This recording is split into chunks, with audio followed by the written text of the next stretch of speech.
Here's my 10 fundamentals on understanding somebody with an alcohol use disorder. I created this in a 5,000 or 6,000 word free guide called Convincing an Alcoholic to Get Help, What Not to Say and Do. And so I found this can be really helpful as just a little model, not only for people trying to convince their loved ones to get help, but also for you to understand yourself better. All right, so here's my 10 fundamentals. Number 1, alcohol use disorder is a health disorder and not a moral failing.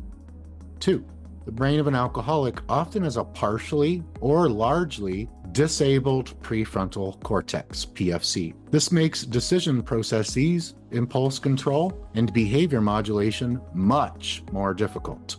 3, the midbrain is often partially or fully hijacked by alcohol, whereby in severe cases, alcohol can become synonymous with survival itself. Number 4, being an alcoholic is not their identity, it's just a health condition. 5, drinking is simply their current coping mechanism or even survival skill. Until they find a better solution for getting the benefits alcohol provides to them, recovering can be much harder. That goes along with the law of the vacuum. That states that if you quit a bad habit, if you don't replace it with a good habit that gives you the same or similar benefits to the same or similar magnitude of potency of benefits, then like a vacuum, you'll get sucked back into doing the bad habit. Number 6, depending on their current, okay, we're going to skip this one because this has to do with convincing them to get help. Number 7, AUD causes mild, moderate, or severe neurotransmitter imbalances, and these can cause symptoms like anxiety, depression, insomnia, anger, fatigue, and many others until they're rebalanced.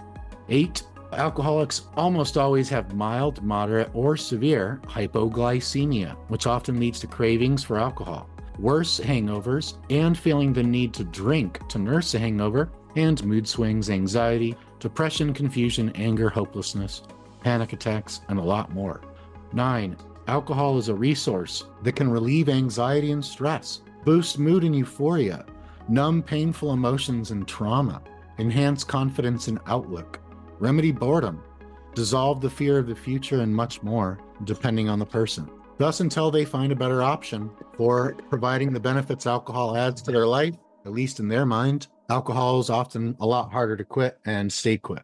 10, behavior is shaped by the brain's default survival drives. Thus, all behavior is fueled by the drive to avoid as much pain as possible and gain pleasure too. If a person with alcoholism associates a lot more pleasure than pain with their drinking behavior, whether consciously, unconsciously, or a combination of both, and if they're still getting more positive benefits and pleasure versus negative consequences and pain, at least in their subjective mind appraisal of the habit or the behavior, then alcohol is still a resource for that person. And then they won't likely have the intrinsic desire and motivation to initiate and sustain recovery.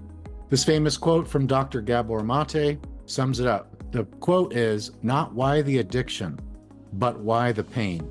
I've elaborated on that, and then we'll get into the review. The person with an alcohol use disorder drinks to cover up some form of pain.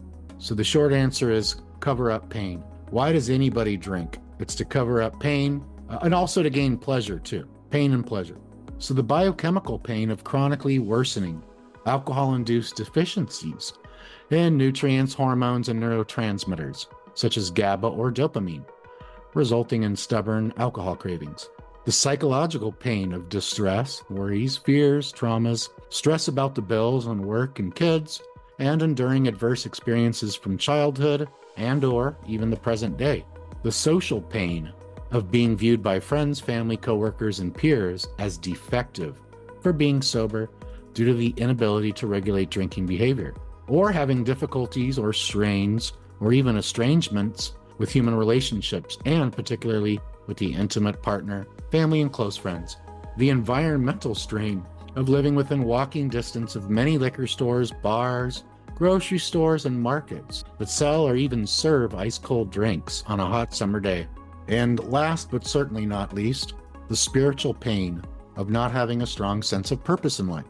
So the more pain a person has, the more alcohol typically is going to continue to be, if they're using alcohol to cover up the pains that we just discussed or their own unique pains, until they find other solutions then alcohol pathway as a painkiller, physical pain, psychological pain, spiritual pain, relationship pain, financial pain. It kills all that pain.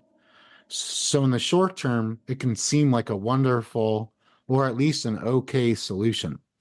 But for those of us, especially that are genetically predisposed to alcoholism, then the more we use alcohol as a resource for making life better, subjectively in those ways, then the more that that resource can start to become exhausted.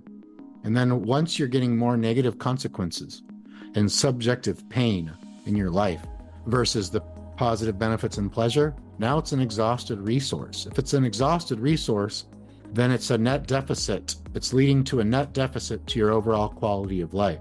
So that means that if you continue to drink when it's an exhausted resource, your experience of life and of using that exhausted resource is just going to be more and more and more pain, pain, pain.